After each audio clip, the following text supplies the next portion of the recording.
Good morning, everybody. Keith Engle here for TGI Sports Talk Sunday Stream of Consciousness. Great to have you all with us today. Happy Easter to those that celebrate this holiday, and if you don't, enjoy the day anyway. Been a nice weekend here in the great Northeast. Beautiful yesterday in the 50s, but the sun was so warm. Great day. And my wife is busy with our granddaughter. She is, but she is handling the bulk of this, obviously, as I have work and I have this and I have a lot of other stuff. She is handling the bulk of babysitting our granddaughter for the next 8 days. So wish her luck. She's a sweetheart, but wish her luck. Great to have you guys with us today. Real quick, thank you everybody who's watching this morning live on TGI Sports Talk TGI Sports Talk's Facebook and YouTube and Twitter feeds. And all those that'll watch later, which we get a lot of secondary views, obviously, really well. Guys, the views have been going through the roof. Thanks to everybody on Northeast Streaming Sports, on also Facebook and YouTube, but also the Roku channel today. Again, go to Roku's app and download the Northeast Streaming Sports channel, and you can watch this show live and sometimes repeated. And also, and I got to try to get under 2 hours to make sure that I can share this later, because we do repeat my shows. The day they air, they'll repeat at midnight that night if you're a late owl. Can't comment there, but whatever. And Let's Talk Sports. We're on their YouTube channel. Thumbs up to DDH. And quick shout out to Ralph Williams at RW Media, who's does some great stuff down there in Pittsburgh, including the Sports Corner with Smokin' Jim Frazier, 4 to 6 p.m. Eastern on WBVP radio down there, 12:30 a.m., 99.3 FM. So check that stuff out. And today we're going to get into some stuff. Again, your show. I see we got some comments coming in already, and we'll say good morning to you guys in just a second. Just a couple things on my mind. And we can talk about anything you guys want to talk about, because that's what we do on Sundays for sure. And many of my shows, actually. UConn rolling in the NCAA tournament. 30 points. They went nuts. The end of the second half, the first half was ugly, and then they went off. Some great stats on UConn, which I can get into. They have trailed I hope this number's right, because I heard it last night on the broadcast. The last 10 NCAA games, the 6 they won to win the tournament last year, the 4 so far this year, they've trailed for 5 minutes and 15 seconds, I believe, in those 10 games. That's amazing. Kim Mullarkey, or Mulkey from Mullarkey's probably better, from LSU in the news again. Her LSU team has gotten into the Elite Eight. They'll play Iowa in a rematch of the championship game for the women last night. We'll get into them. South Carolina had a scare against Indiana. In the men's side, Alabama slides into their first Final Four ever, defeating Clemson last night in again another rough and tumble game. We got Purdue and Tennessee today. We can talk about them. We can talk about North Carolina State and Duke, I believe, unless I've got those backwards. I think that's the matchups. We got LSU. We talked about that already. Baseball, Yankees off to a 3-0 start. Cabrera with a nice start. Soto with a nice start. Bad news, though. DJ LeMahieu with a broken foot. No timeline for his return. Pittsburgh with a surprising start at 3-0. The Mets have not won. The Angels somehow call a team meeting after 2 consecutive losses to start the team. We've got Ohtani we can talk about. We got the NFL and ridiculous new rules again we can talk about. Zeke maybe going back to Dallas. The draft news. J.J. McCarthy may now have moved up to number 2 in the draft. With a lot of talk about the Redskins, team formerly known as the Redskins, sorry. And also what the Patriots, the Giants, and your favorite team might do. We can talk about that as we are closing in on that, and a little bit of other college. We can talk some college football. Not a lot of news, although Notre Dame's AD has talked about how their independence is more valuable than ever. I'm not sure I'm buying that, but we'll see if that's accurate or not. Anyway, that's a big, long opening. Sorry about that. I didn't close the drape, so you're going to see a little bit of this here. Sorry about that. Who's with us already this morning? Good grief. Drew, good morning. Good to have you with us. Drew's happy baseball season is underway. Everybody's played 2 or 3 games now. Not enough to tell a lot of the story, but there's some interesting trends getting started. Dave Guyette, good morning up there in Amsterdam, New York. The Yankees did win their first 3 games in Houston, and go Yankees again. A little early, you get excited, and everybody knows I'm a huge Yankee fan, but I am very tough on my teams. People will also realize. I may have to do something with that curtain in a second. But again, you go to Houston and win 3 games. I don't care if it's start the season or in the middle of the season. And things always look better or worse when you're starting the season, right? And you're winning or losing 3 in a row.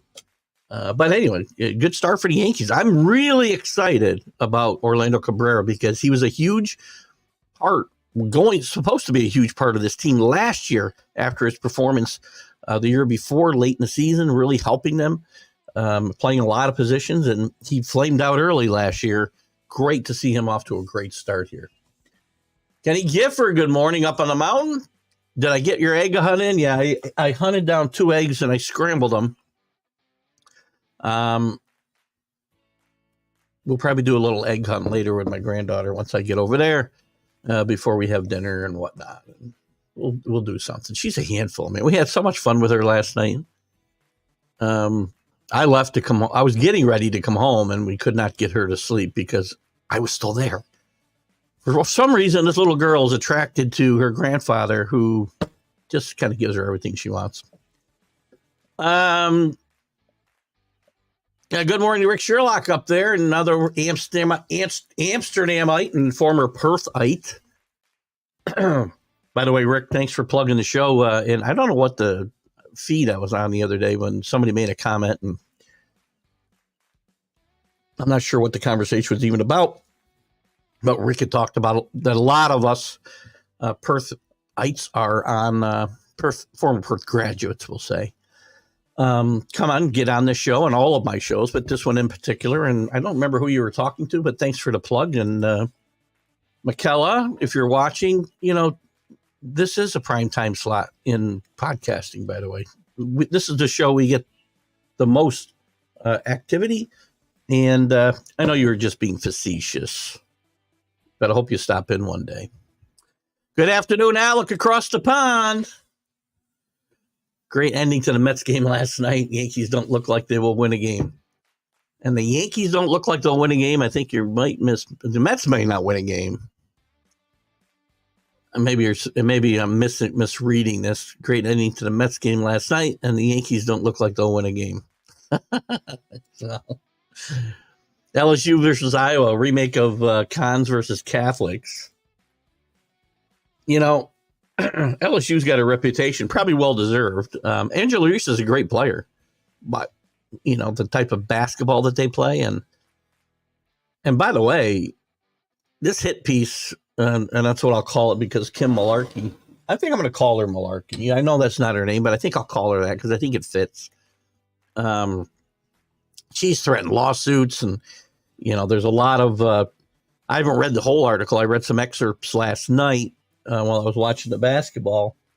And when she was at Baylor, where she won 3 national championships there as well, there was a lot of issues with the way she treated the gay players on the team,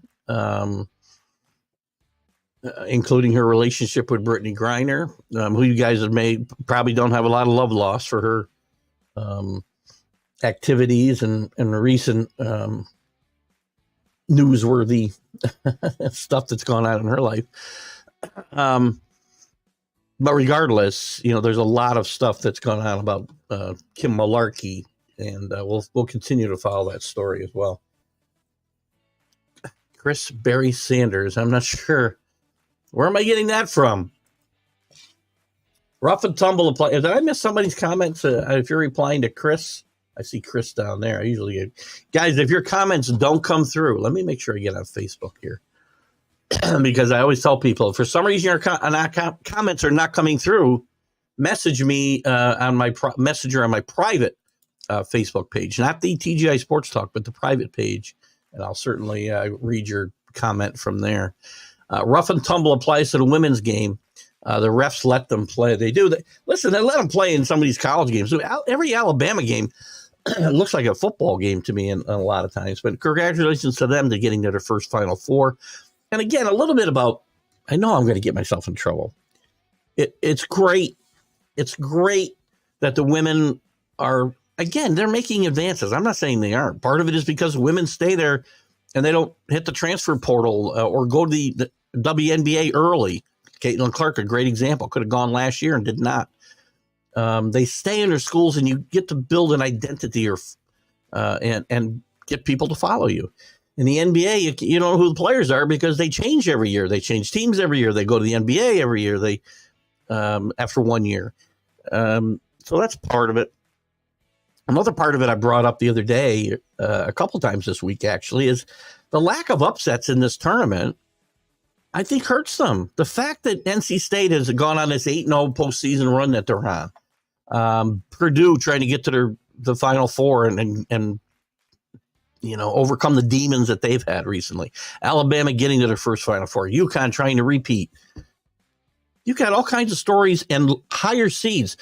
In the first regional that's finished up, and we got to get to the other one, I don't expect a lot of different results. The first 4 seeds are in the Elite Eight. So there's no, and South Carolina got pushed the other day. LSU had to come back and win against UCLA yesterday. But you need to have you need those upsets to really generate excitement. I mean, the most publicity we have gotten here in Albany with these women being here, and you saw some great games. Caitlin Clark's here. South Carolina's here. The most publicity coming out of this region for the women is Kim Malarkey. I know her name's not Malarkey. But I think it fits perfect, right? She's the biggest story here for a couple of reasons. The whole Washington Post article, her threatening legal action, her ripping the city of Albany because there aren't enough accommodations for 8 teams. Well, last year they had 16 men's teams here, and there was plenty of hotel accommodations for everybody. So Kim Larkey needs to shut up. Lose a game. Oh, lose a game. Did I read it wrong? Sorry about that. Oh, you did say win. By the way, I don't think the Yankees are going 162-0. I'll make that prediction right now. I did not pick them to make the playoffs, however. Great innings in the Mets games. Yankees look like they'll lose a game. Oh, you made me feel bad, Chris. I thought I read it wrong. Climbing the ropes in gym class. Was that the worst freaking thing ever? I probably listen, when I was a kid, I was scrawny little shit. My arms were probably about as big around as this freaking pen. I could not get up those ropes. That was the worst thing in the history of gym class, right? I forgot about that. Thank you for the plug of the show, though, there, Rick. I appreciate that. And go there. Guys, Rick, you may have already done this. Guys, go to the TGI Sports Talk page. If you're not following it and you're coming to the show, you're doing yourself a disservice because you'll miss some announcements and miss things like that. But if you go there, there's 3. I should show it. I'm going to show it. I haven't done it. I want to show you guys this. No, I'm having some Facebook issues, so maybe I'm not going to show it. I want to show you guys how to do this. And if you can do it, you're just doing me a favor. There's no obligation here, but I feel like some people maybe you don't want to do it, and that's certainly fine. But what I'd appreciate you do, if I can share this, I can't get to the page. All right, we're having some issues. Anyway, when you get up near the top bar, there's these 3 little dots. If you click on those dots, you're going to see one of the things is invite your friends. And you can invite all the friends you have to check out TGI Sports Talk, and I would really appreciate that. As we continue to try to build this audience and the followers. So thank you for that. Don't invite all your friends at once, though, because you'll probably only be able to do whatever. You can do 100 at a time, I think. But I know when I've tried to invite in the beginning, when I try to invite a lot, or I go to another group who asks me to invite friends, and I will do that. So if you get an invite from me, brings up another good point.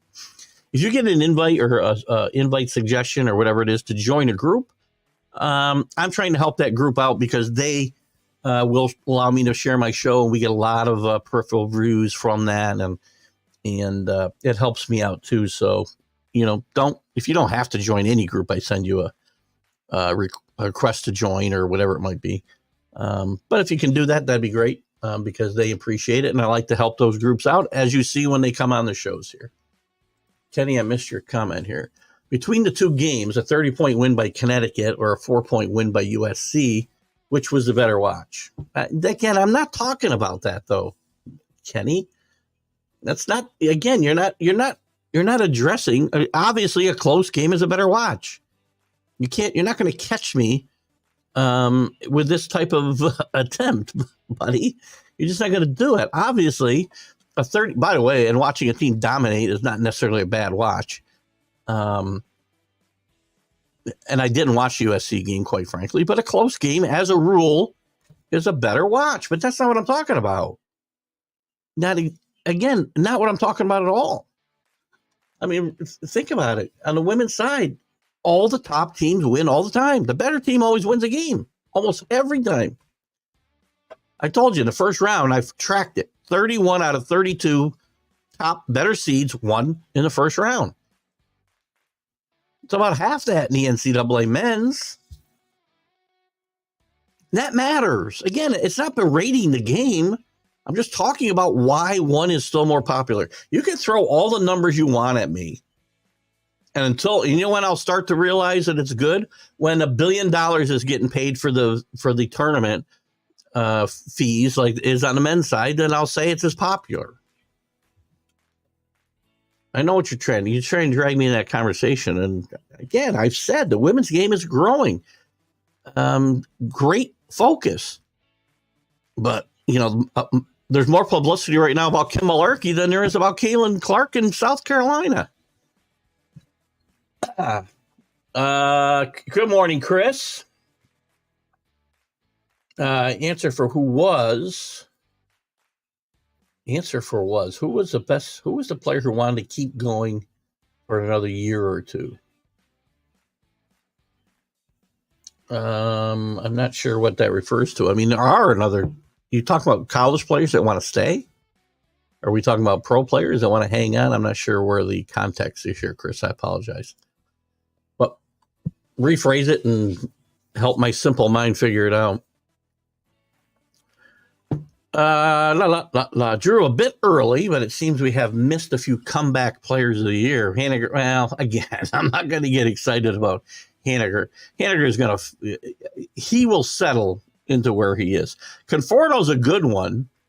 He didn't have a horrible year last year, but we got to remember he sat out the entire year before. Now he's got that under his belt, and there's good potential for start there.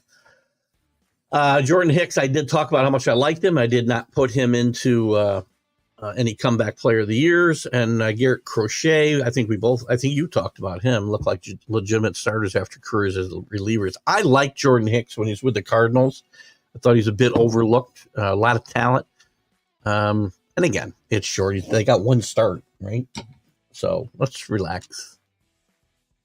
Not you, me. Women stay in school because there isn't a way to make a living in sports per se. There's the WNBA. Caitlin Clark was offered money to come out early last year. They're not making, again, they aren't making the men's money, which is, again, all I need to know about popularity.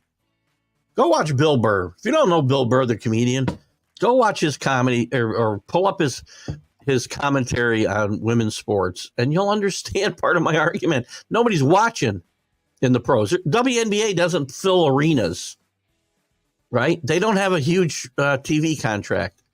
And again, it's not just because people hate women. I don't hate women. I'm married to one, and she's very good at a lot of things. And if she wanted to be, she probably could have been good at sports, I suppose. Was not her focus. I am not berating women and their ability to be very good athletes and for it to be a popular sport. It is not going to ever meet the men's because the people who spend the money are never going to spend it on women's athletics. They're just not. Bob Hildeberg, how are you, buddy? What favorite Patriot historian? We love to have you on here. March 31st. Can't do the math. 30 years ago today, that's 31 years ago today, Patriots began a new era by changing logos, colors. I hated those first iterations of the new uniforms, by the way. I did come to like it when they darkened the blue. I didn't really like that baby blue jersey they came out with first. And the Patriot, remember, was way too big, I thought, on the shoulders, Bob. But they did bring in Bill Parcells at this time. Not a big Bill Parcells fan, sorry. And the Flying Elvis logo was born, obviously. And yes, go Pats. Not a big fan. And Bob, I'm interested in what you think about, hopefully you're still here with us. I'm interested in what you think the Patriots ought to do here. I am of the opinion, do not draft a quarterback at number 3 because it's a crapshoot. I either trade back, take an offensive lineman at, don't trade too far back. Vikings want to move up. Some other teams want to move up. You can two things. Actually, my first choice would be take Marvin Harrison and pick a quarterback later. My second choice would be trade back, take a lineman, and then take a quarterback later. I can get Mo Nix. I can get Michael Penix probably in the 3rd round. Bo Nix I can get in the 2nd round. I can get a Michael Pratt, who I love, probably in the 5th round. I got Jacoby Brissett, who can be a bridge. This team's not going to be a contender next year unless they really surprise the hell out of me. And I think if you take a quarterback here and you miss again, this franchise is set back another 5 years. But thanks for chiming in here, Bob. Bob does some great stuff. Follow Bob. You're not a Patriot fan. Probably isn't a lot of sense, but Bob posts some great stuff. And I do love your stuff, Bob. My problem with Parcells is he's a bad person. Just go sit at a bar with him and watch him interact with the public, which I did in Saratoga twice, where he has a home, or did. I'm not sure if he's even still there. I think he is. But my bigger problem is, he leaves teams in total disarray when he leaves. Look what he did to the Patriots when they made the Super Bowl. Great job coaching that team, building it up, getting them to a Super Bowl, and then he makes the whole week about him. He's negotiating with the Jets for their job, and he leaves his best special teams player off the roster for the Super Bowl, and Desmond Howard runs back 2 kicks for touchdowns. Enough said. Anyway, Bob, I'd love your opinion on any of that. I just rolled off. Joe talking about the Pirates getting yet another quick start as they did last year. That's true. I forgot about that. As I talked about that 3-0 start, they played good baseball for probably, close to 2 months. And then the bottom fell out. We'll see whether they're a little deeper and again, O'Neal Cruz is huge to them. Brian Reynolds bouncing back to previous performance would help them. And also, a couple other things. Brian Hayes, who was a great defensive player and not a bad hitter, needs to show a little more power. They got a few pieces. We still you and I both like Detroit. I like them to make the playoffs. I don't believe you did. No, I don't think you had them at making the playoffs. I do. Nice 2-0 start for them. A great start for Scooble the first time out. Kenny, the reason we don't hear much about the women's game is the same reason they are behind in everything. Men don't allow it. Oh, my.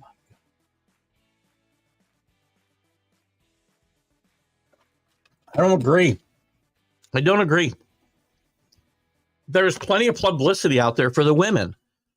Every night on the sports wrap-ups, I hear the women's scores. I hear about Kim Malarkey. I hear about Caitlin Clark. I hear about South Carolina. I go to ESPN. There's an entire subsection just for the women. Looking at it right now. Same way on the Athletic. You go to all the major sports websites, the women, well, again, those are the more major sites. Again, I mean, again, that this is 2024, right? Title IX came into existence for a reason, and it served a great purpose. And maybe women still have a ways to go, but they're not the only, and there's more important issues for women and minorities than sports. And by the way, if you don't think they're getting the attention that they should get, the game wouldn't be growing at all, Kenny, and it is growing. I mean, you're beating a dead horse here, dude. I mean, all I'm telling you, this whole thing started when I said the best women can't beat the best men, and they can't. And Caitlin Clark, it came up, I don't know if it was here or it might have been on a different show I was on. I don't remember. I think it was the Mac and Jack show. The question came up, is it worth taking Caitlin Clark with a second-round pick in the NBA draft? No, it's not. She can't play. Those guys are freaking beasts. She wouldn't be able to play in that.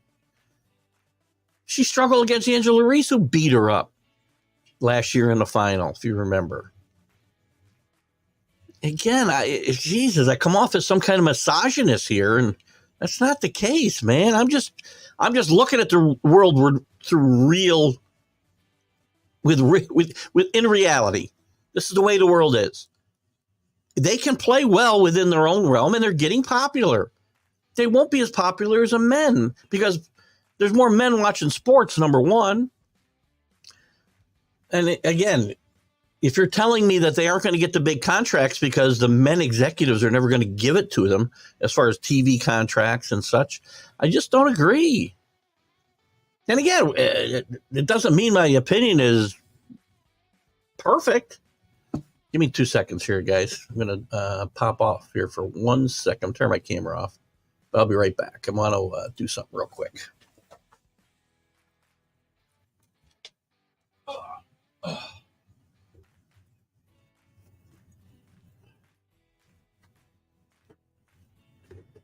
And I'm still here, so don't go away. All right, let's get the camera back on. There, we got rid of that little distortion, which drives me crazy. It's from the window. If I don't pull the curtains, getting brighter. That's a good sign, actually. So again, I know I come off bad in this conversation, but I'm not going to be. My mind's not going to get changed because you tell me that men are holding women back. It's just not, because that's not really what I'm talking about. Maybe I'm wrong. My bracket's done. I'm shaking my head this morning. I don't know how our brackets are doing. How are the brackets doing on TGI Sports Talk? I haven't looked at it, and I should give somebody a shout out. It's not going to be me. Whoever took UConn is probably looking pretty good, right?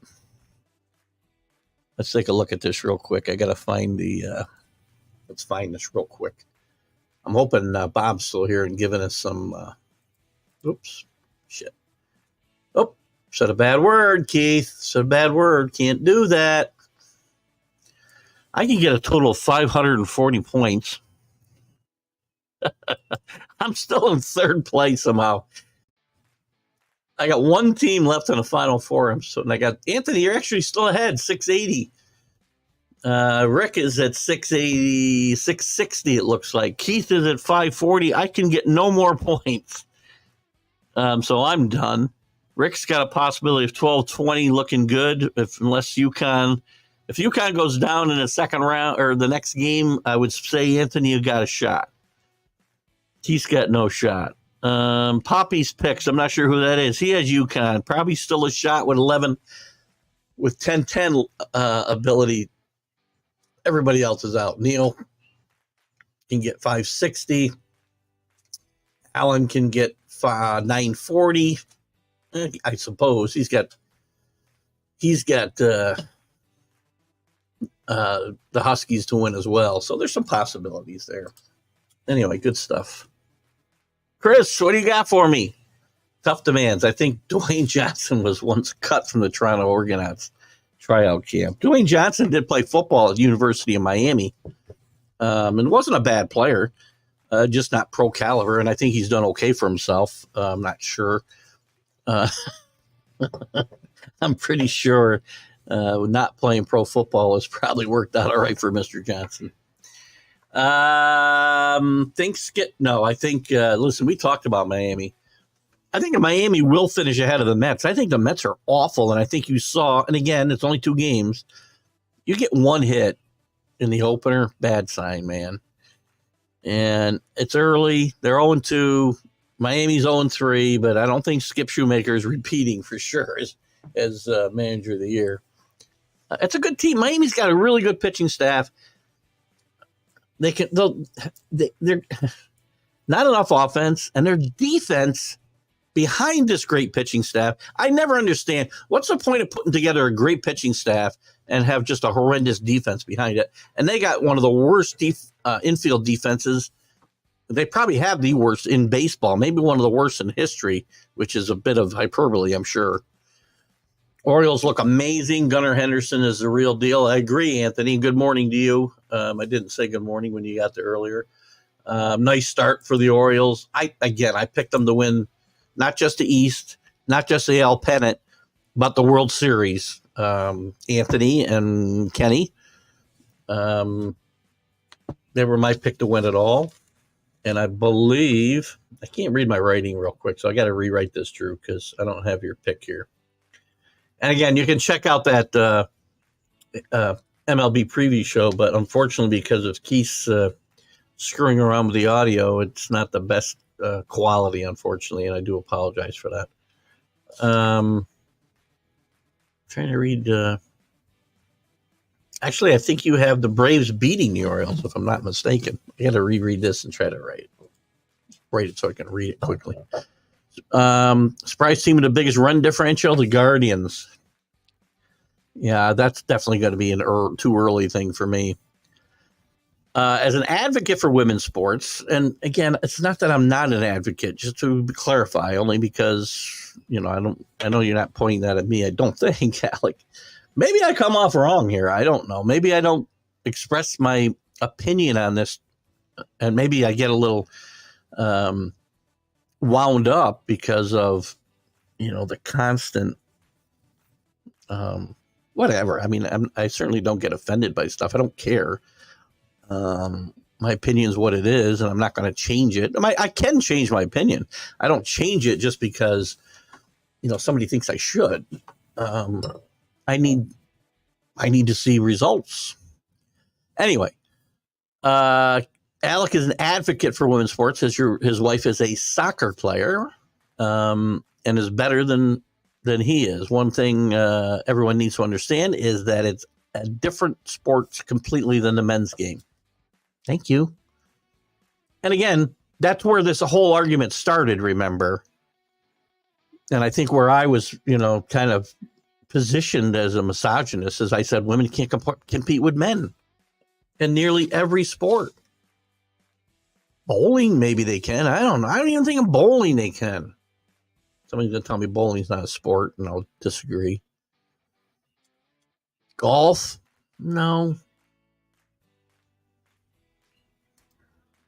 And really the physical sports? Basketball, baseball, football? No. You don't draft a quarterback in this draft. It's no good. You're a Washington fan, Anthony. A lot of talk this week about them now being in love with J.J. McCarthy.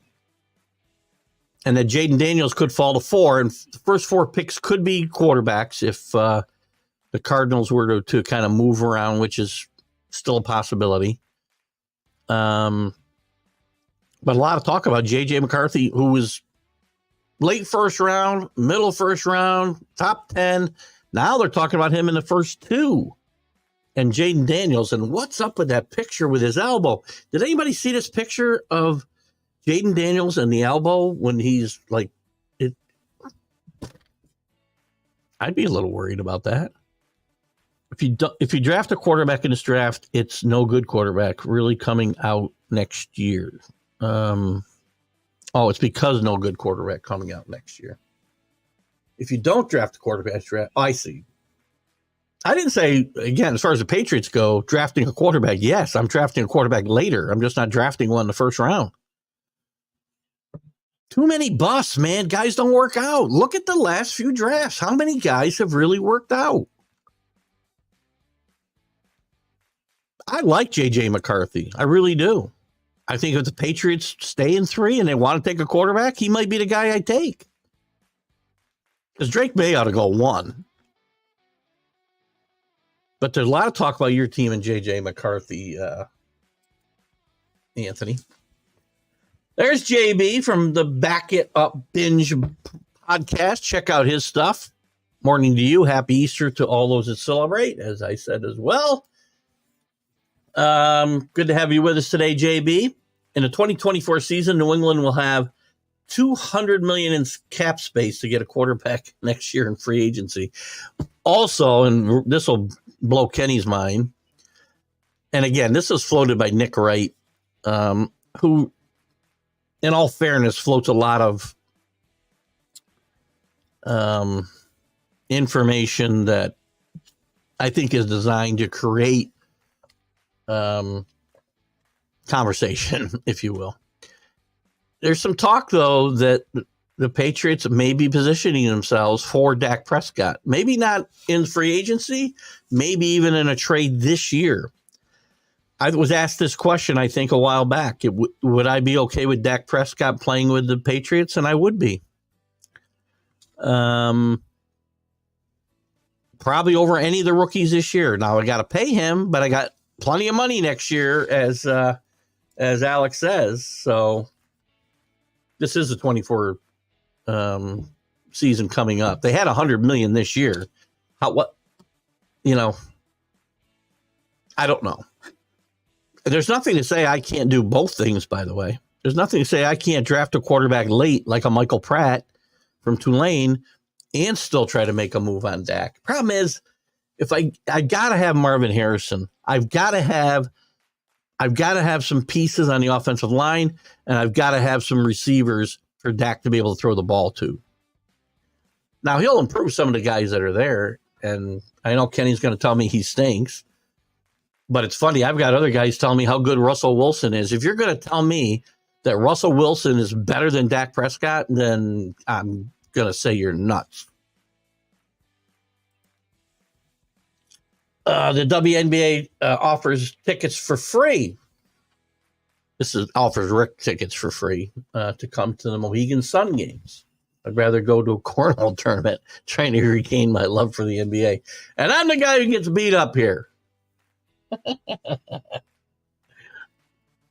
Thank you, Rick. Now, I might go to a WNBA game if the price was right. And again, it costs a lot less. Obviously, they give them away free in some instances to get people in the game.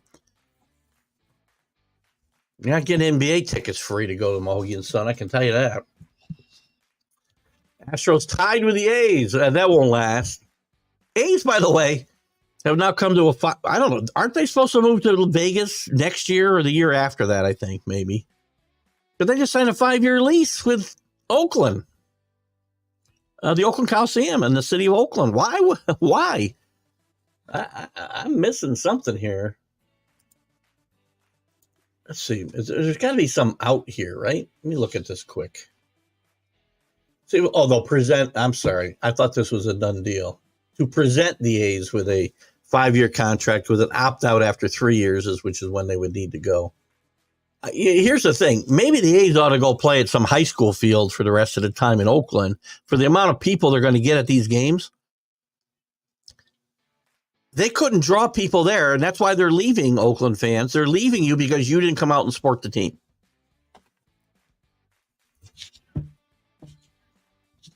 End of story. I know they didn't have they have bad baseball facilities. I get it, but they've had them for 60 years. Or 55 years.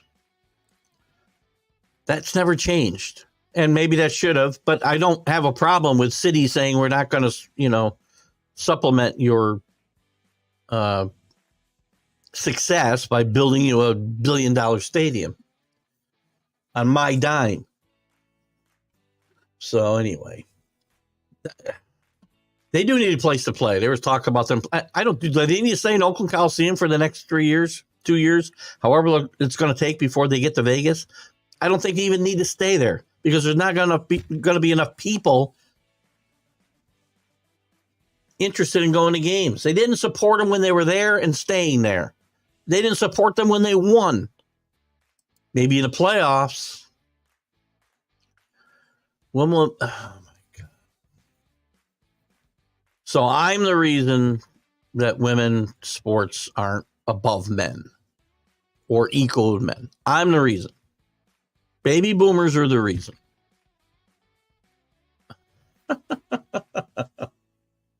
You're one of those people, Kenny, so I'm going to assume you're one of the few that can think for yourself, and I can't. Because my opinion, again, this is part of, again, we're going to part friends here because we always do. Kenny and I disagree on a lot of topics, sports. We probably disagree a lot on politics. But Kenny's a good friend of mine, and that's not going to stop because I disagree with him, by the way, which is a big problem that we have with social media and the world today. If you don't vote for who I vote for, you can't be my friend. If you don't think like I think, you can't be my friend. I do believe I do think for myself, Kenny. The opinions I have are not drawn by something somebody else told me. It's drawn by me paying attention to what's going on around me and drawing my own conclusions. So I don't take offense because I really don't get offended by anything. If I didn't get offended by some guy calling me a penis head, I'm not going to get offended by this. But I can tell you, I do think for myself. Now, part of thinking for yourself is getting information on both sides of a topic and then coming to a conclusion.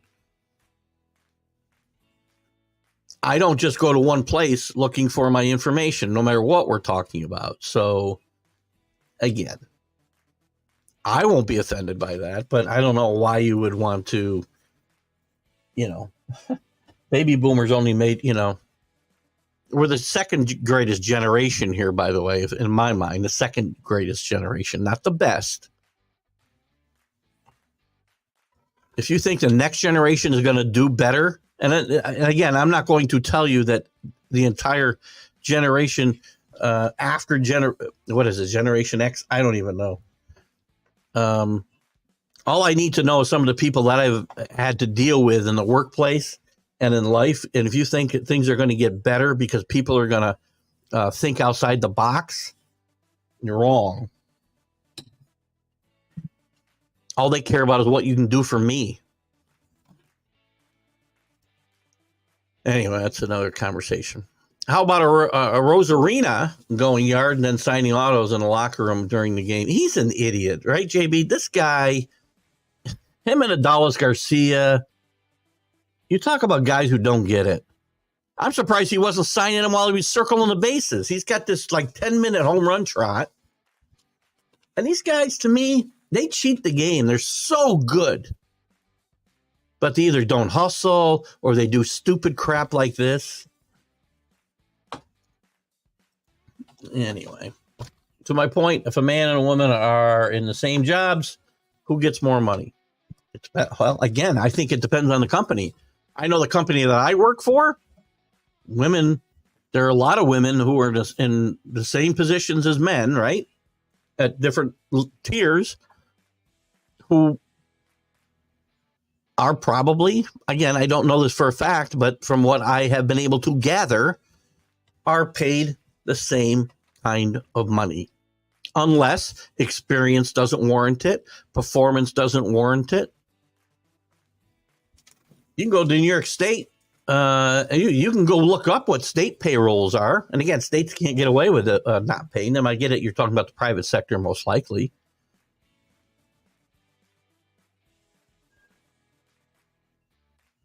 Again, Do I think that there's still some inequality there? Probably yes. Do I think it's everywhere? No, I do not. Do I think it was bad,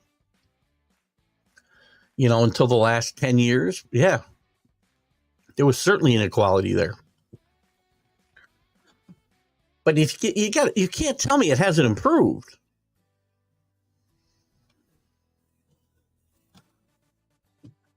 I don't know the school district, and again, I don't know that school districts could get away with it. Paula would know better than I. But again, I want to make sure it's not just two people after the same job. I can tell you in my own experience. I'll give you a real world experience about my company. I've hired men and I've hired women, and they all have gotten paid the same. Now they're in sales. They haven't all made the same because they weren't as good of salespeople. And guess who usually came out ahead in there? The women were much better. So just to kind of deflate your argument there, in my own personal experience, they made more because they were better at their job, the women. So again, and that's, to me, it's apples. We're talking about sports against the real world. You really can't compare the two. JB, Keith, any thoughts on how the Mets did not pump? Listen. First of all, plunk them if you want. This whole BS about you slide too hard into second base. I'm from a different generation, JB, and I'm probably never going to say, I don't think that when this whole nonsense started about the slides in the second base, when Utley hit whoever he hit with the Mets and he got hurt. Go watch some slides in the second base in the 70s. Watch Willie Randolph get knocked into left field by Hal McRae. That's how the game was played. It wasn't dirty. It was a good, clean slide. I got to look at the Hoskins one again. But there's too much made of these. These guys don't ever. What do they want? Don't hit me. I'm not a fan of Jeff McNeil. He's not tough in my mind. If this is the case, and this is what he's worried about, and the Mets are so upset about Hoskins, and he hits a big home run yesterday to beat them. Not a big Ryan Hoskins fan, but this whole controversy about this whole slide in the second base is something that I just don't get. I just don't understand it. So anyway, that's like Candace Parker going one-on-one with Shaq. I will say this. I'll say this. Candace Parker is better in the studio than Shaq or Charles Barkley. I don't know if you've seen any of the, when Shaq doesn't do the NCAA, but does the NBA, and I bring it up because he works with Barkley and that. But, TNT brings in their NBA crew, really, and adds Clark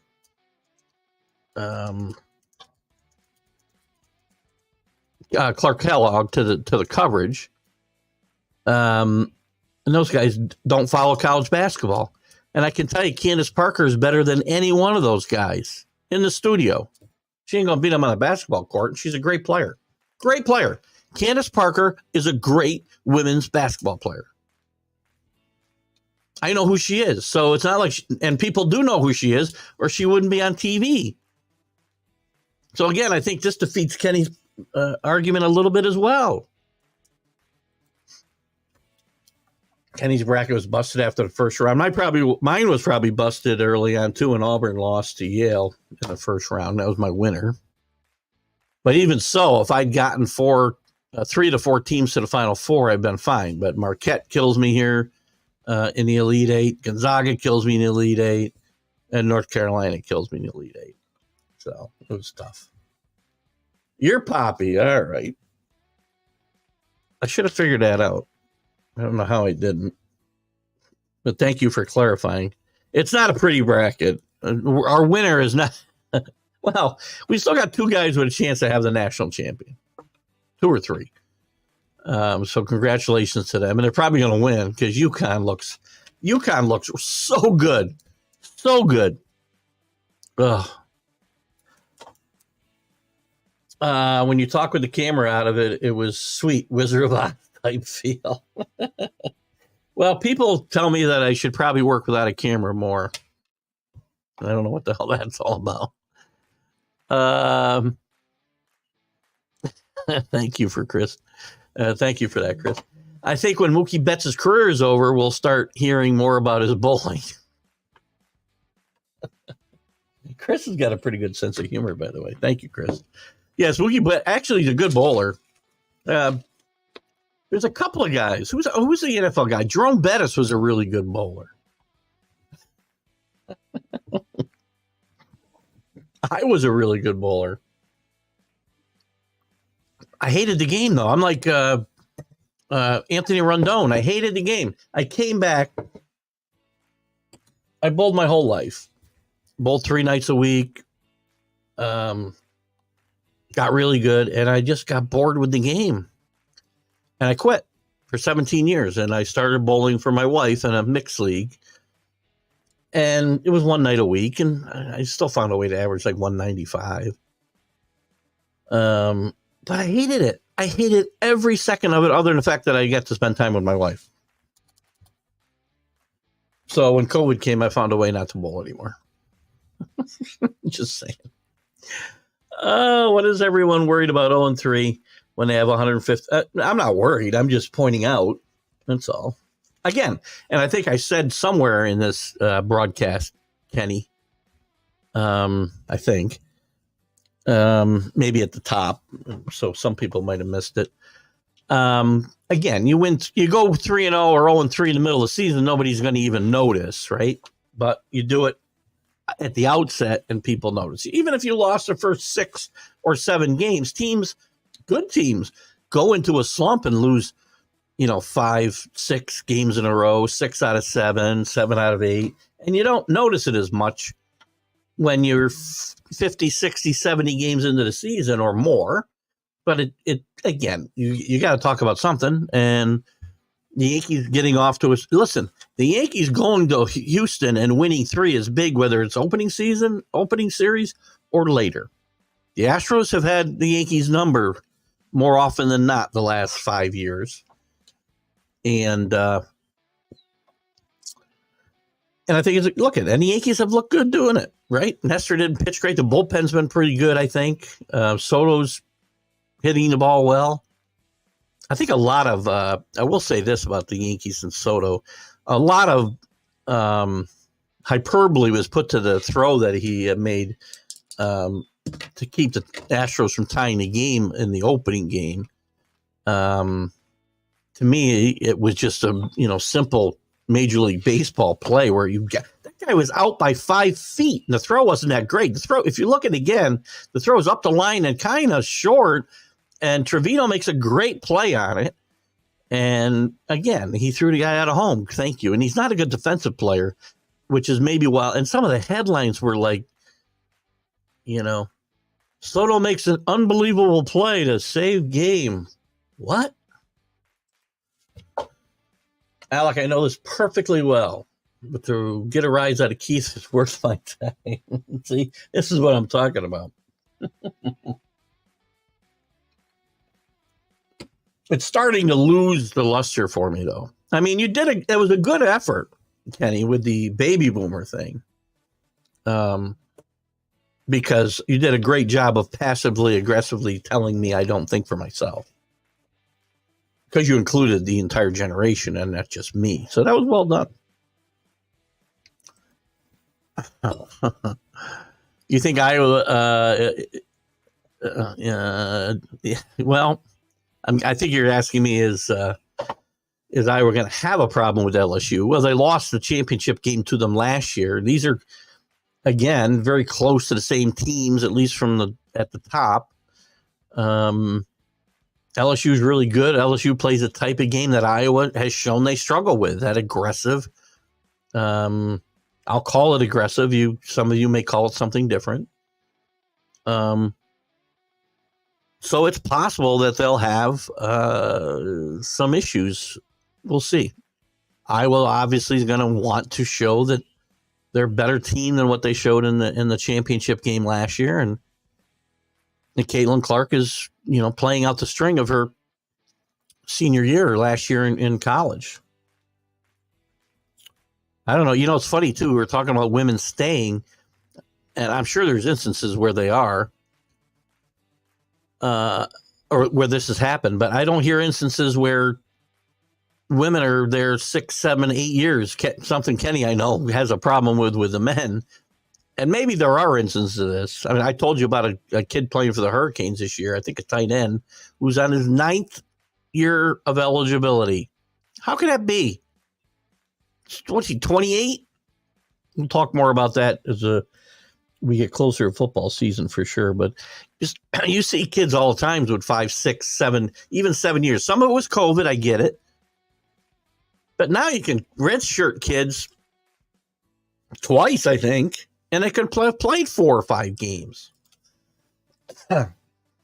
Carlos, the Mad New Yorker's with us. Hello, Carlos. Carlos had mentioned he was off to, they should have a brawl over a hard slide into second base. These guys are such babies today. Don't pitch me inside. Don't slide hard into the bases. Don't run over the catchers. Oh, God. Anyway, now I lost where it was. Where am I? I lost Bob. I never got his response to, there we are. Maybe it'll be a brawl. Who cares? Brawls are fun in baseball, right? They go around, they stand around, kind of hold each other, most of them. Some of them are swinging. They should learn from hockey players if they want to fight. Baseball players are not the best fighters. And they fight over nonsense. Kenny, Dak in New England means you have a good season and then go home early in the playoffs. No, that meant that in Dallas. Because Dak wasn't there by himself. Dak didn't play any defense. I'll say again, in that Green Bay game this year in the playoffs, he didn't play one down on defense that I saw. Maybe I missed it. And Dak didn't play well. I'm not going to say he did. And Dak, you're right, has historically not come up big in the playoffs. But there's a lot of quarterbacks I can say that about. I mean, we're going to say that about every guy who hasn't won the Super Bowl. Then everybody's a crappy quarterback except for Mahomes. Who else has won the last few years? Stafford, who, by the way, Dak's better than Stafford. Just doesn't have a Super Bowl ring. I get it. He had a better team around him in the playoffs that year. So, again, I know, and I get wrapped up in this, too. I say you need to win. And I don't disagree. And I've been hard on Dak myself, Kenny. There have been a lot of times I've been very hard on Dak myself. And I know that I gave him the benefit of doubt and thought things would be different this past year. And they weren't. But with the number of bad quarterbacks around the league and the difficulty teams have finding good quarterbacks, especially rookie quarterbacks,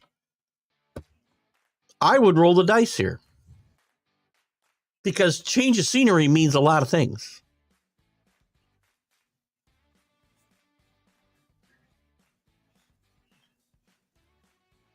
I would say that they'd have a better chance of competing with Dak than they would Russell Wilson. Russell Wilson's got a Super Bowl ring. Russell Wilson can't play anymore. You just want to look at the numbers. I was on with somebody talking about this the other day, and they were telling me how Dak isn't even in the top, blah, blah, blah. You just can't look at numbers. But then in the same argument, they told me that Russell Wilson could still play the game. Just go look at his numbers. I got to watch the games. I watch the games, and I see Russell Wilson can't play quarterback at a high level anymore. I don't care what his numbers were. I watch the games. I see Dak Prescott do some really good things. Does some bad things too. I get it, especially in the playoffs. But I've also seen games where the Cowboys were beat and he led them back to victory.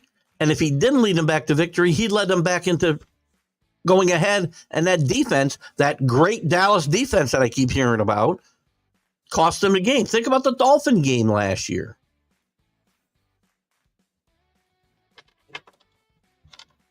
Now, again, I'm not telling you Dak's perfect. Dak's playoff record has been horrible. You're absolutely right. Absolutely right. But I don't think it's all Dak's fault. I blamed him a few times. That close loss they had, I think it was to, might have been San Francisco. I don't remember, a couple of years ago when they were driving and he's wasting time by not giving a ball to. I mean, you got to know what to do with the ball late in the game. I'm not sure what the free is. Is that about the women's tickets? You can talk to Rick about that, how to get it. Rick is a Mohegan Sun guy. Liberty's games are not free. No, I don't know what, again, they were giving away tickets. I'm sure somebody paid for the tickets. So when we say free, I guess I'll have to kind of qualify this a little bit, and I don't want to speak for Rick. When we say free, somebody paid for the tickets and they're giving them away free to get you to go to Mohegan Sun, right? So you can probably get Liberty tickets from the Mohegan Sun. I bet you Liberty games don't cost what Knicks games cost, though. John DeLon joins us this morning down there in Louisiana. Welcome. No, Mississippi is now. Sorry. He's a big LSU fan. John says he had 2 WNBA tickets on the seat of his car, and some jerk. That's an old joke, by the way. Let me read the rest of it. This is funny, though. This is one of my favorite jokes. First time I ever heard this, Pete Axelm, who some of you young guys probably won't know, used to pick games at NBC, and he always had the broken windshield special where you had 2 tickets left on your dashboard and somebody broke your windshield and left 2 more. And that's what John's talking about here. That is very funny, though, John. And it puts me apparently on the same side of this argument as John DeLong. So thank you for that, Kenny. It took a man of your stature to get me on the same side of an argument with John DeLong. So thank you. That's not an easy task. There's a mess with the A's and moving to Vegas. The mess is not even, listen, it's a bad baseball team. I know some people think they're going to surprise. They've got some young guys who are going to step up. They've got a couple of individual players who are kind of interesting. On a whole, it's a horrible baseball team. Nobody goes to see them. They announced the attendance at 12,000 for opening day. If you saw the crowd that day, I'd have bet there was less than 5,000 there. And that might be their big crowd for there. That's opening day. And again, I'm sorry. I don't feel sorry for the fans of Oakland or the city of Oakland. I just don't. You don't support your team, you're going to lose it. Tampa Bay, this is a cautionary tale for you. You get out and support your team, which is really good and been really good. I do think they may have a step back this year. We'll see. But if you don't support your team, you're going to lose it. There are cities in this country craving, cities that are growing, like Nashville, Charlotte. They want baseball teams. They want pro teams in general, these big cities. And these cities that are growing, Las Vegas is still growing, population-wise.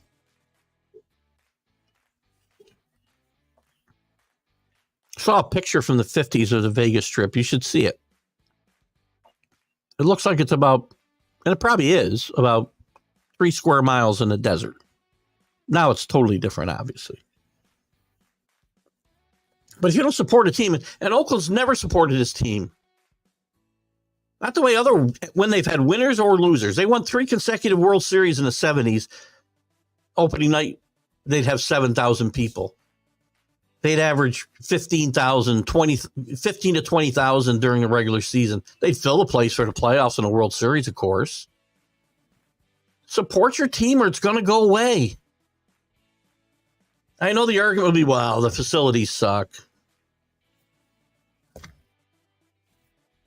Then get ownership in there that'll build a new stadium. And don't rely on the taxpayers to build you a new stadium.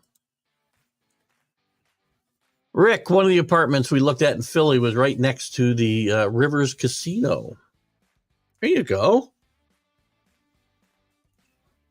So Kenny, you don't have to talk about it here necessarily. We can talk about it. I know you weren't selling. You're talking about moving. So Kenny's talking about moving to Philadelphia, but not full time. I don't think it's full time. Right? Is this going to be like a part time thing, and you're going to live here in the summer? And we can talk about it off air. We don't have to get into it here. I know sometimes we get into some.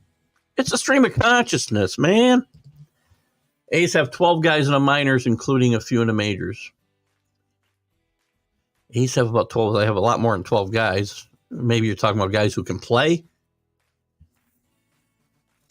This team has been dismantled. Now, they've done it before, and they found a way to win with some suspect rosters, but they don't. That magic's gone now. And the fans, again, sorry. It's not just Boomer. Thank you. Thank you, Carlos. Now you got me on the same side as Carlos. Kenny, you've done almost the impossible. You've got me on the same side of the argument as both Carlos and John DeLong, apparently. We'll see whether Carlos ruins that. I'll come and visit if Paul is making breakfast. Stopping today at Rivers before dinner at Armando. Oh, Armando's is awesome. Best Italian restaurant. Maybe Ferrari's, though. Ferrari's I love, too.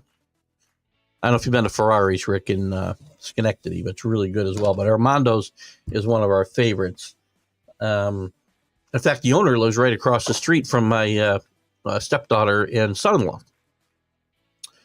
And they've had chit-chat, and they know when we're in the place, but don't get a break.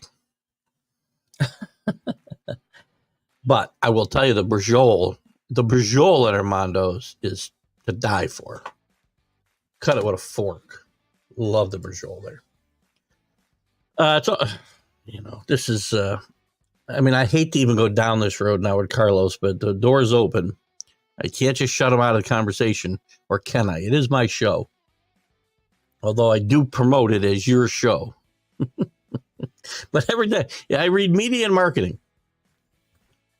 It also has media and marketing that has struggled to engage young women to get involved and or follow women's sports. Well, thank you. There's Carlos again sticking up for me, which I don't think is such a great thing, Kenny. So thank you very much. Carlos, you're probably right. It's the men, though. The men. We're horrible human beings. Blessed Easter to Easter Sunday to everybody. CA's with us. Good to have you with us, CA, and a happy Easter to you as well. First, nobody thinks like me. This is true. I would like to add there is the 50-50 rule. What are we talking about? Title IX? I don't know what we're talking about. What is the 50-50 rule? Explain it to me, because I'm not sure in what context we're talking about now, because we've been all over the place. Kenny, that's probably true, Kenny. And I don't mean this in a bad way. But if you were looking for friends who thought only like you, then you wouldn't have any friends, right? And again, one of the reasons I enjoy, at least the people that I do get engage here, the people that have been friends of mine for a long time, like Kenny and Rick and some others, I disagree a lot of times with their takes on things, and we go at it pretty good here, but we're friends afterwards. Even the people that I've become friends with through this show, Carlos, John DeLong, to name a couple. We still, John and I go at it tooth and nail about college sports and some other things that I don't want to mention too, because I don't necessarily want to go down that road today. But we, again, I consider him a friend of the show and a friend of mine, because he has supported my shows. So he'll get my undying friendship for that. I can disagree with people, and that should be the way it is everywhere. Social media has made this very difficult. Everywhere in society, you should be able to disagree with people and still have a friendship. Because Kenny, when I talk about you, when you talk about you and I talk about you and how people think, If I just only had friends with people who agreed with me, I wouldn't have any friends either, by the way. And the friends I had, I wouldn't even like, probably. So, anyway, what the hell is that? That's a new thing. What is that? Add item. That's weird. Here we go. So what is a 50-50 rule, by the way? We'll back to that. If we're talking about Title IX, where, for every scholarship that's offered on the men's side, you have to offer one on the women's side. Yes, and that's probably helped women's sports. I talked about Title IX before. If you're talking about something else, then do agree. Here we go. We've been going here, CA. Title IX exists because people like you, and that's okay. I don't know. Listen, I don't know that that's actually true. I don't have a problem with it. I don't know that Carlos is saying he has a problem with Title IX. You're probably going to get some retribution here, Carlos, but you brought it on yourself. Just saying. Title IX was and probably still is a necessary evil. Title IX is in danger, with the way the college sports landscape is changing. If teams move away from the NCAA, I don't know what happens to Title IX. But Title IX was an important piece of legislation, and I think to give women an equal opportunity to play sports at a high level in college and get a free education because of it, I think it was very important. I think it still is. So I am not bashing Title IX. And I think that's what Kenny's talking about. I'm not really sure. Hello, Ralph Williams. Good to have you with us. Happy Easter to you, or Passover, if that's your thing. Good to have you with us. I talked about Ralph and RW Media. Please go to Facebook and check out Ralph's page, and certainly check out the Sports Corner, which I was a guest on this past Tuesday. Had a lot of fun with Ralph and Smoking Jim on the Sports Corner on 12:30 a.m. and 99.3 FM. Kenny's going to hold his tongue until we get on the golf course. Maybe soon. I drove by Kenny when we drove from Glenville. We were going up to my mother-in-law's in Troy, so I came back up towards our way and kind of fished around over to Grooms Road and went by Edison Club and the Mohawk. Is it Mohawk River? Whatever it is, the one right next to Edison Club. It looked like Mohawk was open. A lot of cars there, and I can't believe they're all at the driving range because they got a very small driving range here. So we're getting close. There's still pay scale equality that needs to change, but in sports that will only change if leagues pressure media outlets. What are they going to pressure them with? They have to have some leverage, and they don't have leverage. You're late to this debate. Well, they didn't hit them, though, did they? They missed them. I think we're back to the... And again, you guys can think what you want, and I know I'm old school, but to get upset because a guy slides hard into second base... Put your big boy frickin' pants on and stop whining. All of you. Mets were the first ones to start all this nonsense again in the playoffs against the Dodgers. Gosh, 6, 7 years ago? I don't even know. Terry Collins is still the manager. And Utley took out their shortstop. I can't remember the name at the time. And he was knocked out of the series. Well, he hit him hard. So what? Guys have been sliding into second base for the same way since the start of baseball. And another thing we had to change. Like the NFL. We even dived into the NFL rules. I'm shocked you guys aren't interested in talking about these ridiculous NFL rules that are being put into place where we don't even have a definition for one of them. And we totally want to take, whatever. Anyway.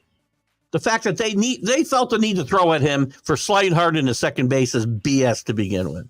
I don't have a problem with guys getting thrown at, by the way, to send a message. It's another thing. Guys can't get thrown at or they cry. Guys can't get hit hard or they cry. You can't run over the catcher, you cry. God. Why can't you block the base on a steal? Or you can.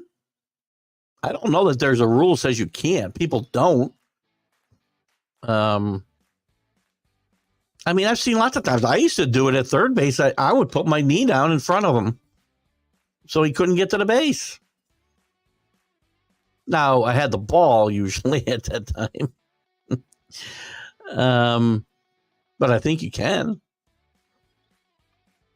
I mean, I don't know that you can do it like before. Well, maybe you can. I probably can't now, Kenny, because they put in a rule you can't even block home plate without the ball. Again, the Buster Posey rule, because again, we only had that happening for decades. And yeah, some guys got hurt and some guys didn't. Some guys were really good at blocking a plate. Mike Scioscia, go look at some of the hits Mike Scioscia took and continue to come back for more. My God, jeez. Talking Kirk Gibson. I didn't remember talking about Kirk Gibson, but that's fine. Mentions on the back of his 1990 baseball card, Gibson hit one of the longest home runs out of Dodger Stadium, an estimated 623 feet.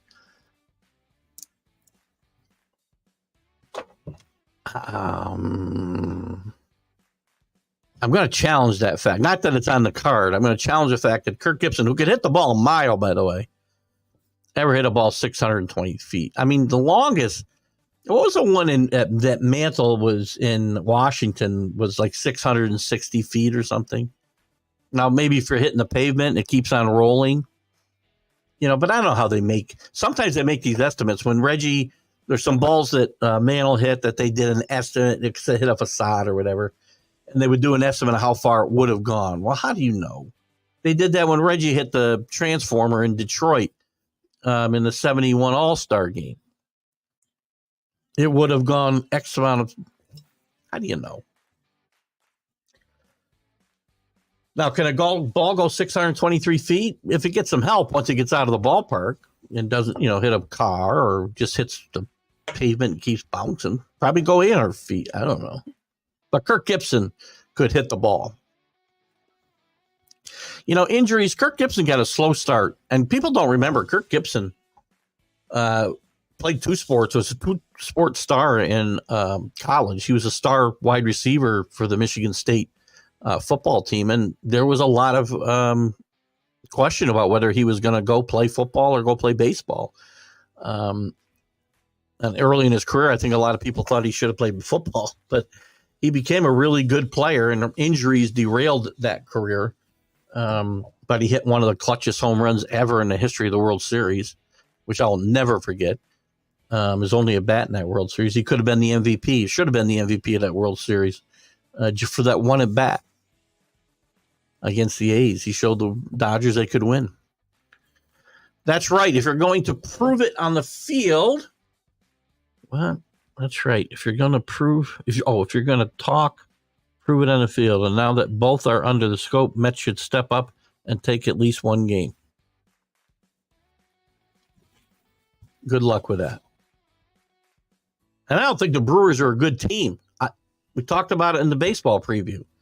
I think the Brewers are finishing last in the Central. I don't think they're a good baseball team right now, and they're having their way with the Mets. The Mets are in some serious trouble, man. So Chris Paul's another bowler. Carlos must have reviewed all the comments. Very impressive, Carlos. Chris Paul's another good bowler. A lot of good bowlers in sports.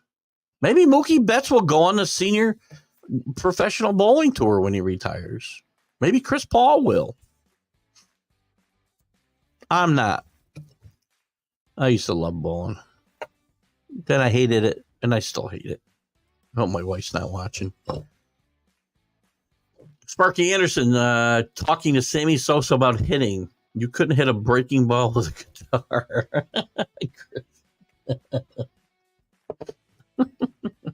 Was he talking to Sammy? Oh my gosh, that's hilarious. Sammy Sosa. I mean, is there any bigger? I'm trying to think, of guys with just tremendous lifetime numbers. I don't think there's ever been a steroid creation quite like Sammy Sosa. Mark McGwire was already a great player and a prolific home run hitter before steroids he started doing. Barry Bonds was a Hall of Famer before he started doing steroids. Rafael Palmeiro had a great career. It extended his career. Who else? There's other guys I'm sure that I can throw out there. But Sammy Sosa, before the steroids, look at his body. Look at his body when he was with the White Sox, with the Rangers. He's a beanpole. No power. Little power. I think Sammy Sosa might be the greatest steroid creation in the history of Major League Baseball. There's a hot take for you. Maybe it's not such a hot take. Oh, my God, Kenny. See, we talked about this. Who did I talk? Drew, I don't think we talked about it, I think, on the MLB update, not the preview show, but last week's MLB update. We had a debate here, and it might have been Anthony. It was either Anthony or it might have been, it might have been somebody else had brought up shortening the season because of the injuries and whatnot. And Kenny just doesn't want to watch 160 games. To me, baseball, part of the allure of baseball is the fact that it's a marathon. I don't want to play the World Series before the beginning of the year. I want to watch 160 games. I do. That's the difference between baseball, especially football, even the NBA and in the NHL. They play half as many games and let all their teams in. Let's not go the NHL and NBA direction of letting, basically half of the league in the playoffs, please. Do not, and again, that's what we were talking about Friday. And Kenny, if you get your way ever and they shorten the season, it's going to be to do one thing: add more playoffs at the end of it. Now, if I want to shorten the season, I'm going to eliminate playoff teams and continue to play 162 games and get the season over by the end of October. I don't need to start in March and end in November. It's not because of 162 games. We played that for 60 years before. Well, was it 60? Close to it. 60 before we had to start going well into November. Well, we went into November because of different reasons, like in 2001, because the season was put on hold for a week because of 9/11. But when they expanded the playoffs, we routinely went into November.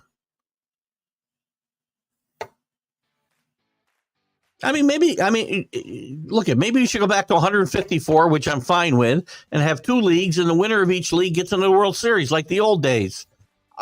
I'd probably be fine with that. But TV wouldn't. And that's, again, who runs sports. Part of every argument that we have. Youngster Yanks playing above potential. What youngsters? Cabrera's not playing above his potential. This is what this is the Cabrera they expected last year. Who else is playing above potential for the Yankees? And again, it's a 3-game series, Carlos. So Loaiza's pitched well. The bullpen's pitched well. Holmes has been a little shaky out there. Hold on. Let me. So they're not playing above their potential. They're not a young team. So, Carlos, sometimes you make these comments. Who are we talking about?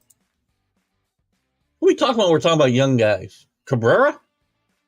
This is what they expected on last year. He was one of the reasons the Yankees didn't do well last year because he stunk it up. Verdugo, not young. These guys aren't even doing well. Volpe, I don't think he's playing above his potential. So those are only two young guys I can think of we can be talking about. Austin Wells, he's got a couple of hits. He's only got 6 at bats. Who else? Who on the pitching side are we talking about? So you get two guys who are playing well. Are they playing above their potential? No, they're not. They're playing to their potential is what they're doing. And by the way, nice outing for Marcus Stroman. Maybe it's best he stayed on his schedule and didn't pitch opening day. But anyway, nice outing because I know I've been tough on him. Rondon, better than expected. Ian Hamilton pitched well. All right, there's a young guy. Again, 1 inning, Caleb Ferguson. These guys are not pitching above their potential. They're pitching to their potential. What a take. Why so foolish? Only real labor sectors do males get paid more. Again, I've already talked about, I don't know. When you say labor, real labor sectors, I'm not sure what we're talking about. Let's see. Justice overwhelmingly still reigns in those areas. As far as management, education, administration, and governmental. I don't know about governmental. I mean, you go to work for New York State, you make what the pay scale says you make. It doesn't matter whether you're a man or a woman. So I don't know about governmental. Again, I gave an anecdote about myself. My best employees are the women employees. They're the most productive and contributing the most revenue to our company. And they're much easier to manage, by the way. Just saying. Believe it or not. Good start in Texas. Hello, Alan. Good to have you with us. Check out Alan's stuff on Let's Talk Sports. Really, Alan's become one of the more prolific content providers. Walk-off on opening day and 9-run win yesterday. Texas off to a good start. Still have my worries about Texas. They're going to score tons of runs. You got 2 Rookie of the Year candidates in the outfield. I picked Evan Carter to be the Rookie of the Year, and Drew went with Langford. I just think the pitching will catch up with you guys. And I know I said that last year, and I admitted I was wrong, and congratulations. And I think they're going to have to fight the Tigers for a playoff spot. Maybe that GM did okay for the Yankees. Hold on some of that talent. I never really said the Yankees should be trading away the kids. Peraza's hurt. Volpe has had a very good rookie year. I would have expected him to make a jump. The power numbers aren't going to get a lot bigger, but the batting average and the contact rate should make much great improvements. And he won a Gold Glove last year, which is a little shocking to me because, I mean, he played some good defense, but I didn't think he was the best shortstop in the league. Ralph Williams, go NC State. They've got a big game today against, who are they playing today? I forget. They beat Marquette the other night. Oh, they got Duke. Don't they have Duke today? Have I got the, hold on. Let me make sure I don't have the brackets mixed up for some reason. Yeah, Duke and NC State. Duke's handled NC State pretty well for quite a number of years here in the ACC, even when they were down. Duke looked really, really good against Houston. John Shire's done a really good job there in his third year now, I think, replacing a legend in Mike Krzyzewski. I just think NC State's run, and it's been a good run. They were not going to make the NCAA tournament. They went on a 5-day run and won. So they got 9 wins now, right? 9 straight wins in the postseason. They had to go on a 5-win and 5-day journey to win the ACC tournament just to get in. And now they've won their first 4 games here in a tournament. And momentum means a lot. And that Burns kid, very difficult to defend. I do think Duke has got the length to be able to defend Burns a little bit better. Strength means something as well. So we'll see. I do like Duke to win this game and get to the Final Four. Their 18th Final Four, I believe it would be. And that Purdue-Tennessee game is going to be, I think, rough and tumble. And I think Purdue finally gets over the hump and gets into the Final Four as well. Then they'll have some interesting matchups, Alabama and Purdue and Duke and UConn.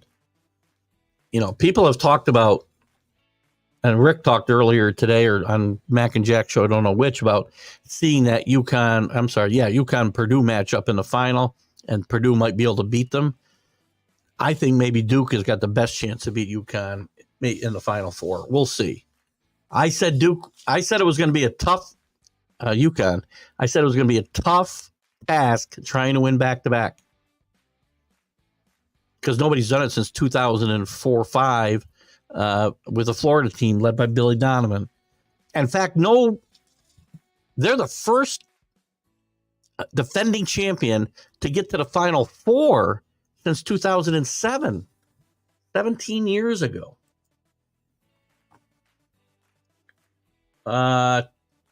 Tipping absurdly, pervasively, illogically feminist.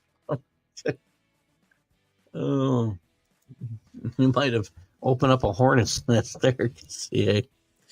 We're not going to go too far down that road. We've already beaten this thing to death with the men versus women in sports. So it's aggressive when men play physical. It's catty. That's a good point. That's actually an excellent point, John. Got me twice to agree with you. Because I know you're referring to the LSU woman and Kim Malarkey. I've changed her name now to Malarkey. I like Malarkey better than Mulkey. I like Malarkey a lot. She's a great basketball coach, by the way, but she's out to frickin' lunch, I think. But the LSU women play a very physical type of game. Tennessee, Alabama, they play very physical types of games on the men's side. We don't hear that they're dirty, that they play a brand of basketball that shouldn't be brought to the court. We don't hear that. It's physical play, as John says. But when Angela Reese plays that way, and the rest of that LSU team, it's catty. And I've heard worse words than catty as well to describe it as well, John. But I don't necessarily disagree at all. So again, now I think I'm arguing for the women here, that they're getting a bad rap in this case. Now, again, I will say this about Kim Malarkey and LSU. The publicity that they bring to the sport is good. I mean, Kim Malarkey might be like out to lunch and she wants to sue everybody for just probably speaking the truth about, some of her shortcomings as I guess probably a person more than as a coach. And if they're lies, then she can sue and probably win. They're probably not. But her constant outbursts and her team's physical style of play gives the women some exposure and publicity that they may not get otherwise. So again, it's probably good for the game. Catchers are the only real guys on a baseball field. Kenny, who's a baseball fan, but not a Major League Baseball fan, I know. Kenny likes the game of baseball. Kenny played the game of baseball and was a catcher, as you might guess from this comment. A left-handed catcher, which is not something you see every day. And I did play with Kenny later on. Kenny's a little ahead of me in school, so I did not play baseball with him. Unless you played on the semi-pro teams that Mark put together. Mark Jackson put together. I don't think you did, though, Kenny. We had some fun with those teams. But I played with Kenny later on in fast pitch softball, and Kenny was, I don't think he did any catching that. Mark caught mostly. I know Kenny was first baseman, a damn good first baseman. And I enjoyed playing with Kenny. You were a good leader on the field, I will tell you, Kenny, right now. You're embarrassing future Keith by defending Dak Prescott. I'm trying not to. I've been very hard on Dak. I've been very hard on Dak Prescott. But again, is he a horrible NFL quarterback because he's struggled in the playoff? Only one guy gets to win the World Series, the Super Bowl every year. One guy, John. Are all the other quarterbacks who don't do well in the playoffs, are they all bad? Was Dan Marino a bad quarterback? He went to one Super Bowl. One. Was he a bad quarterback? Was John Elway a really bad quarterback when he didn't win any Super Bowls until late in his career?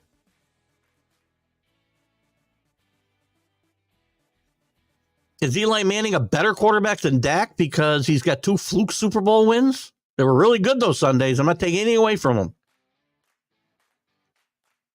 But one of the comparisons I've heard about Eli more often than not was he was Jay Cutler with 2 fluke Super Bowl wins. Was Dan Fouts a bad quarterback? Where do you draw the line? Where's good and where's bad?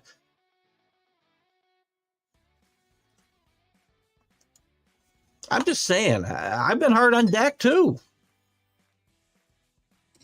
And I don't know that Dak wouldn't be better away from the Cowboys than he is there, because right now, what permeates from the organization is failure. And it's not just at the quarterback position. It's all over the field. I didn't see Dak play any downs on defense against Green Bay in the playoffs. Now, he didn't play good quarterback either until second half, garbage time. So, again, am I defending Dak? Kinda. I'm defending him in the fact that every quarterback who doesn't win consistently in the playoffs, I'll use Dan Marino as a poster child. Fran Tarkenton, he got to a bunch of Super Bowls. Jim Kelly got to a bunch of Super Bowls, never won. Are they bad quarterbacks?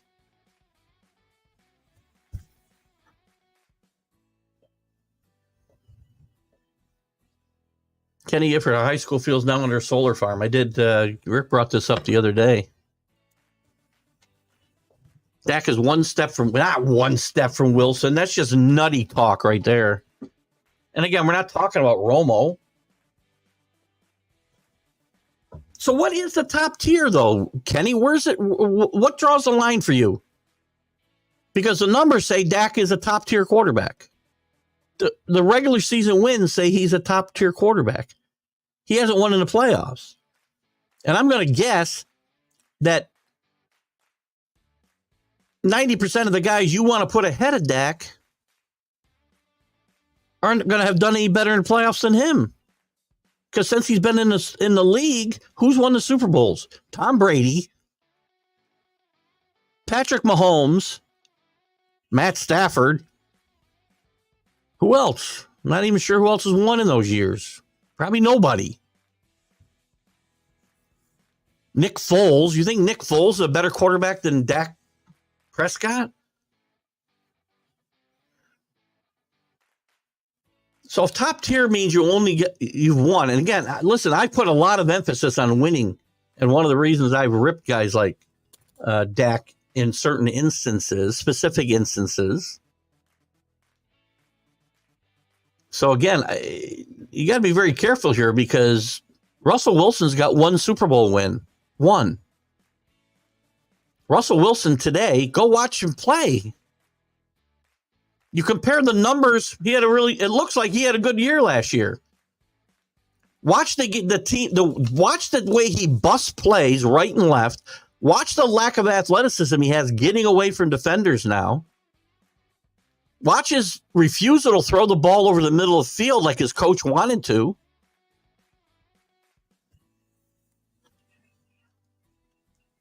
Dak Wilson is head and shoulders above Russell Wilson today. Career-wise, you got an argument. Today,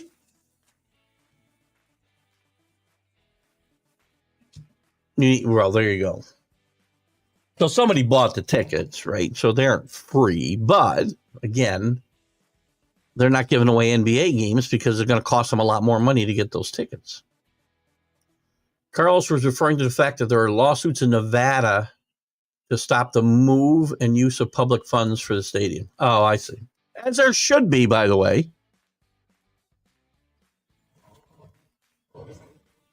Why am I going to pay for a new stadium for Buffalo? Why?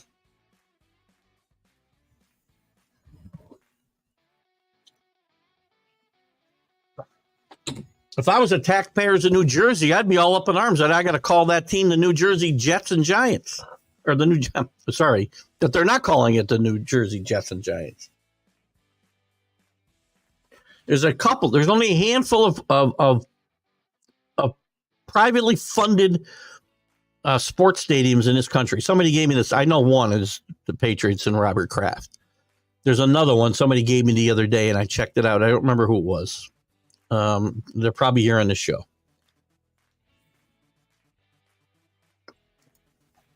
There's a ton of room to grow in Vegas. You've got a whole desert to grow into. Again, go look at Vegas today. Go look at an aerial shot of Vegas in 1950, in the 50s, and it's basically, it looks like about 5 square miles, if that. Not even that, probably. And then look at it today. There's plenty of room. It's fine. I just don't want publicly funded stadiums. I don't think I ought to be paying for them. I've said this forever.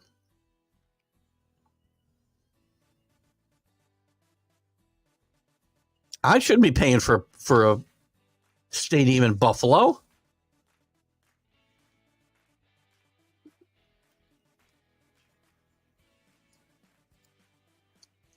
OKC is also growing. Listen, that's a great point. I brought up Nashville. I brought up Charlotte. Portland. Portland's another city that wants a team. OKC's growing. New arena for the basketball team soon. Who's paying for that, Carlos? Alan, you? Are you paying for it, or are they going to fund it? Are they going to fund it privately?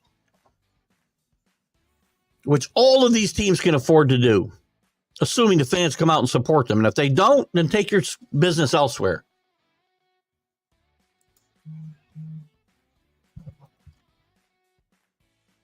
Oh, it's like an endless lot, for construction. I agree. If we're again, you can go all the way to Los Angeles. A's and Angels are both jokes. You know, I mentioned this in the intro, and in the baseball preview, I thought the Angels would be one of my surprises. They still might be. Again, finishing 500 would be good for the A's, right? Mike Trout needs to stay healthy, blah, blah, blah. How do you lose 2 games and you're having a team meeting, a clubhouse meeting already? Things can't be good. I love Ron Washington as a coach. Alan, I'm sure you like and have respect for Ron Washington with what he did there in Texas. But the Angels, if you're calling a team meeting after 2 games, it doesn't bode well. Well, that's because Jack is on both sides of arguments sometimes. Rick finds himself agreeing with Jack Hirsch from the Mac and Jack show more often. Listen, there are times I agree with, Jack. Jack does get a bad rap, probably from me and others, because some of the crazy takes I kind of focus on more than the smart takes. And Jack's a very intelligent guy, believe me, and he knows about sports, but some of his concepts are a little out there. But, by the way, don't get into a boxing conversation with him, though. Jack's a Hall of Fame boxing writer. And watch, if you're a boxing fan, Watch Glove Fist on Northeast Streaming Sports with Jack and Frank Latarzo. I think it's. Well, now I don't remember. I think it's on Monday nights.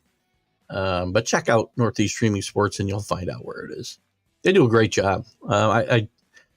When Mac was laid up a bit last year, probably early last year, I set it all up and did some of the producing, if you will, on the back end for them. And it was really fun because I got to listen to a whole shows, and those guys are really good. We got about 14 minutes left here. In fact, I want to keep this under 2 hours so that we can replay it on Roku tonight.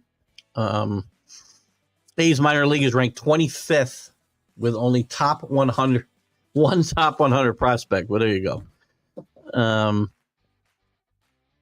Yeah, I'm not sure who those 12 guys are either. Carlos, you got a new basher now.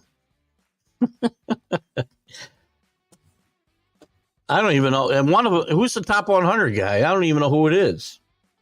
Probably in what you sent me the other day. Thank you for that email, Drew. But the A's are in for some tough. Bob Lopak said you either like Ken or you don't. And there's no in between. Bobby Lopak is a great guy, by the way. Didn't Bobby play? Bobby played softball in the night league, Kenny? I think he did. He played in the fast pitch night league, didn't he? I know I bowled with Bobby. Really good guy. And I can see where he's probably right there. I'm in the camp that likes Kenny. We don't really go tooth and nail about college football so much as I'm slowly correcting the deficiencies you have regarding college football. I don't know where you really corrected anything. If, in fact, John, that's an interesting way to put it. I love John, because he has no lack of confidence. He's like myself. He has no lack of confidence that he's 100% correct in his opinion. And I am like that too. As I tell you guys often, I subscribe to the Billy Packer. I always have to give him credit for this line. Billy Packer often said, always said, I am sometimes wrong, but never in doubt. And that kind of describes me and probably describes John as well. John's become a very loyal follower of the college sports huddle. And now we've got him here on Sundays now and again. 50-50 is all about the intelligence 50 above the 50. Oh, okay. I didn't know you were referring to me again in that comment about 50-50, Kenny. Did you know the entire 25-year history of the WNBA, not one team has ever turned a year-to-year profit? I did not know that. I will take your word for it for the moment. If somebody has numbers to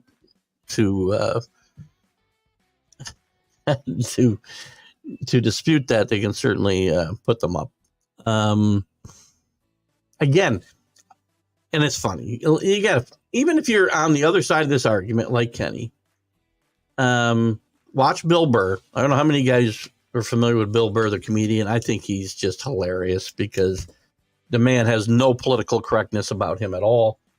But Google his take on the WNBA, and it's hilarious. He does some stand-up about women's sports. And listen, funny's funny to me. Even if I disagree with people, like there's people on the political spectrum way, way on the other side of where I am. And I can still find things that are funny in what they say, because to me, funny is always funny. Carlos, don't try and get on my side. Sorry, it won't work. He was doing it very carefully. The NFL is trying to take NFL out of the football out of the NFL. Yeah, I'm sorry we're getting into this topic with 10 minutes left in the show, because I am not going to go long today. And we'll get more into this in future shows since we won't have time today. But the NFL is ridiculous. They put in this hip tackle rule that they have said, we don't even know what the definition is, but we're going to put this rule in anyway. So you can't hit anybody. You can't hit them like above here. You can't hit them below the waist and the knees and ankles. And you can't now hit them in the hip area. And I know that Carlos is saying it's not about the hip. I don't know what it is because the NFL will not define what the rule even means. Can't take violence out of the NFL. And as far as the kicking rules, forget about onside kicks. If it was already hard because they made you put equal number of guys on each side of the ball. But now you got to tell the other team when you're going to onside kick. Forget about your team ever coming back and winning games because you're never going to be able to convert an onside kick. How can you do that? And the kickoffs, everybody see it. It's like Pop Warner Pee Wee football. Everybody stand at the 40, and nobody can move until the guy touches the ball or it hits the ground within the kicking zone. And don't miss the kicking zone because if you don't hit it, if you hit it into the end zone, it's coming out to 35. And if you hit it short, it's coming out to the 40.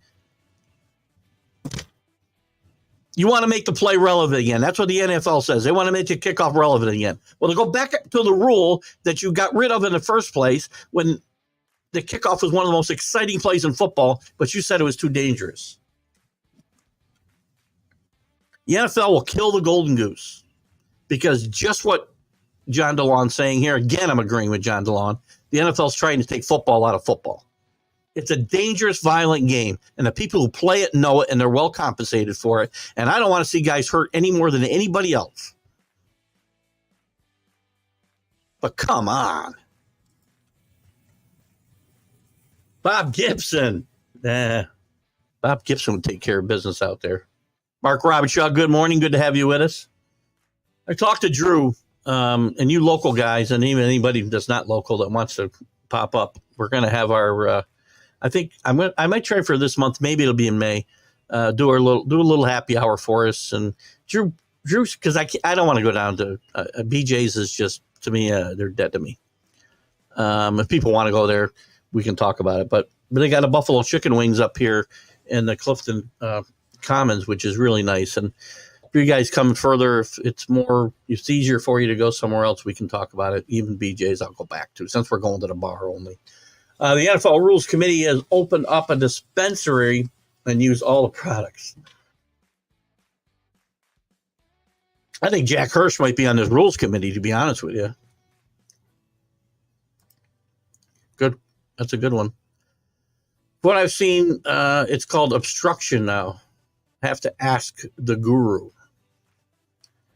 Not sure where we're going there. I played one game of mixed softball and slid into second base and was never asked to return.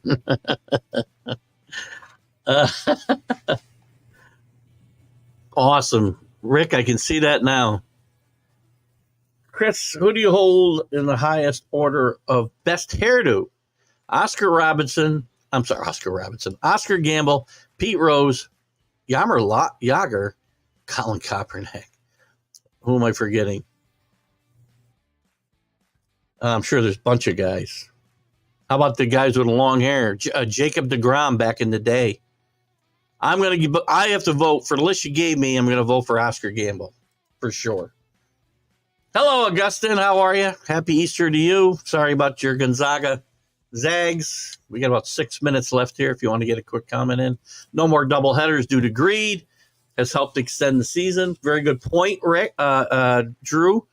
I mean, back in the day when you played real doubleheaders, not day-night doubleheaders where you had, 5 hours in between to clear the stadium out. Even those would shorten the season, right? But you used to have true doubleheaders, and you'd have 20 minutes in between games, and you'd pay and get it for one game. And there'd be 10 or 12 of those during the course of the year, not accounting for weather. So actually, great point, Drew. We shall never achieve equality of opportunity through liberal democracy. Only a constitutional republic grounded by fundamental principles and truth of human condition. You're quoting somebody. I don't know who that is. So we can't go too far down there. There's Scott Colby coming in at the end of the show again. I can't go long today. But good to have you with us, Scott. Are we only 3 games in the season? The Yankee fans are going crazy? See me in June. I am not going crazy. I have said it's a great start. It's a great start to go to win 3 games in Houston, whether it's April March or July or June. You just don't notice it as much in June. And there's some warning signs in the Yankee world with DJ LeMahieu now admitting he's got a broken foot and unsure how long he'll be in. Don't disagree. I will say this much, Scott. In June, we will, and I didn't pick the Yankees to make the playoffs, and I still don't think they will make the playoffs. 3 games won't not change that opinion for me. I do believe we'll be well ahead of your Red Sox, unfortunately for you. Happy Easter to you, Scott. Great to have you this morning. Hope you have a good day with you and yours in whatever you do. I've got to get out of here and go see my wife and my granddaughter, who we have for the next 8 days. On that, Drew, well, whatever happened to playing double headers back to back? Well, that's what I was just talking about, right? As in not having 4.5 hour break, I said 5. Many great wacky accomplishment come from fatigue. Mark Whitten, 4 home runs in a game. I don't even know if that was, they don't, even in that instance, I'm not sure it was a true doubleheader because they weren't even scheduling them then. It's been 2 decades probably since we were playing that, maybe more. I miss that a lot. Oh, God, Allen only comes on when the Rangers are doing well. NC State has a Dukies. I like Duke. I like Duke. I like Duke to potentially have a chance against UConn. Your and I predictions haven't been great here on this Sunday show, but I like Duke today against NC State. And I like Duke's chances against UConn as well. So we'll see how that goes. Elite 8 games have had a tendency to go under in the first half. Both games went that way. Just keep that in mind. That might be a good wager today. Purdue center Eddie isn't the same talent as the Klingon for Connecticut. They're tough. Connecticut's tough, and I don't think Purdue will beat them. I think if they're getting beat, it's by Duke in the semis. We're saying hi to Carlos. I've met Kim Mulkey and the most polite celebrity I've ever met. I'm sure she's fine. I only know her public persona, and I'll call her Malarkey from now on. And, she has some takes on, some of the players that, whatever. Did you hear the Angels have already had? Yes, I brought that up. Things are pretty bad when you're having a team meeting after 2 games. Another hi to Carlos. Dak is a horrible quarterback. Isn't a horrible quarterback. It's just not a true winner. I'll go for that. Ever Jim Kelly. Okay. I don't have an argument. They didn't win. Dak is great versus mid-tier to bad defenses, but let's face it, Dak is dog food versus top 8 defenses. All right. I would think most quarterbacks don't play as well against top 8 quarterback or top 8 defenses, but that's fine. Good to see you, and happy Easter to you again, Augustin. Dak won about 4 games for Dallas this season. Mid-level quarterbacks have had Super Bowl wins. See Trent Dilfer. But you got to have tremendous. Well, we're never going to get off of here by 10:30. I don't want to leave your comments, guys. So we just won't be able to replay this at midnight tonight. I'll replay something else at midnight tonight. Top tier is able to pull a team and lead them. Again, well, so Nick Foles is a top tier quarterback? Come on.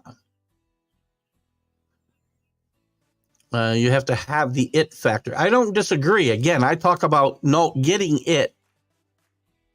But Dak has played for the same team who doesn't have it and hasn't had it in 30 years. And I don't know that that's not part of his issue.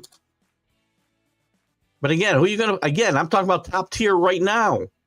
I brought up guys from the past only because Bobby Hebert, not Bobby Hebert. Not Bobby Hebert. Herbert from San Diego. Is he not a top tier quarterback because he hasn't won a playoff game? I'm not paying for a stadium in Buffalo unless it's a dome. Well, you're paying for it unless you're going to go total anarchy and not pay your taxes, you're going to pay for it, whether it has a dome or not. And by the way, don't put domes on football stadiums. The game's meant to be played outside. Another instance of taking the football out of football to me is all the dome stadiums. Play outside.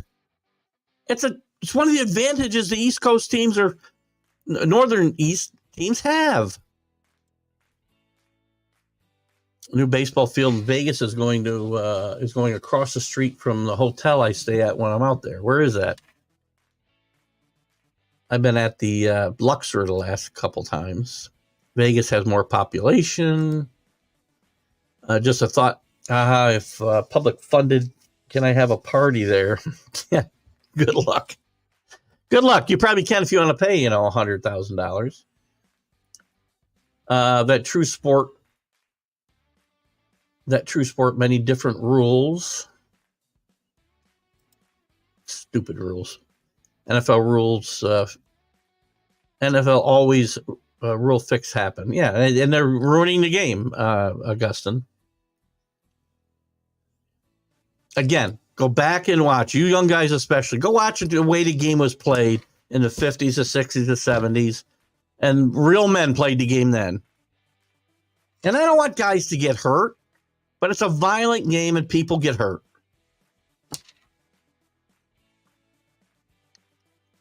Hog Sweepers at home against LSU, extending the home streak to 17 wins. There you go. Old-time pitchers used to say, let me introduce you to my little friend and then protect you on your ass. Well, there was a rule, right? The outside part of the plate was mine and the inside part was yours. If you took mine, I'm going to knock you down. Bob Gibson, Don Drysdale, those guys own the outside part of the plate because they weren't afraid to knock your ass down. And by the way, they didn't do it because some guy got taken out at second base. You showed them up, you're going to get knocked down. You take what's theirs, you're going to get knocked down. That was your quote. Well, you should have credited yourself. Good job. You two have a good day. Even. Thank you, Kenny. You have a good day. Say hi to your wife and have a good Easter up there on the mountain. Let's see. I was at a game yesterday and people were stunned with a 30-0 run by who's not? Who goes 30-0 in the NCAA? Nobody. By the way, I said I wasn't going long. I'm going to extend this even more. Not to take anything away from UConn, but very few teams in NCAA history, there's been teams that have had somewhat of a home court advantage because of where they got placed. I don't think anybody's ever had as big an advantage as UConn. They've been able to get to the Final Four without ever getting on a plane. They played at the Barclays Center, and now they played where? In Boston, right? This weekend. Never get on a plane. That's a huge advantage, by the way. Going where the Tropicana, you stay at Excalibur, which... No, that's not what I'm thinking of.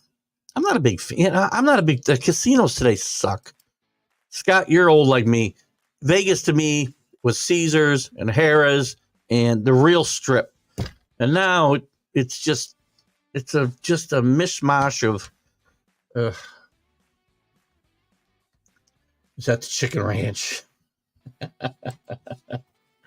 I'm not sure if the Chicken Ranch is still open. I was liberal, but illiberal. Democracy. Gotcha.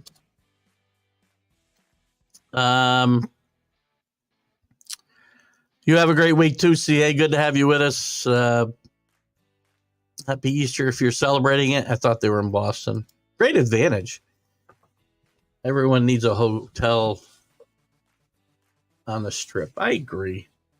I saw this aerial shot, Scott, I brought up of Vegas from the 50s, and I swear to God, it's like a postage stamp in the picture. That's Vegas I remember.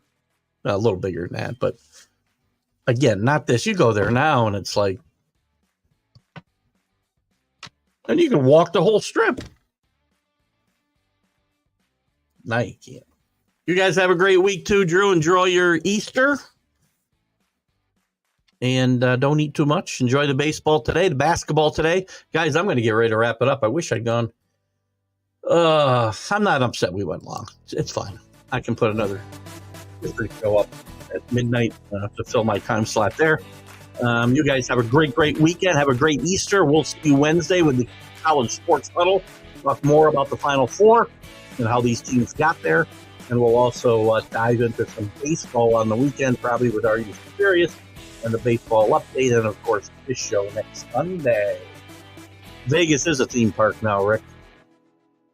Out of Alan's comments. I talked right through my music. There we go. Guys, I'm going to sign off. Keith Engle for TGI Sports Talk, Stream of Consciousness. You guys have a great weekend. Bye-bye.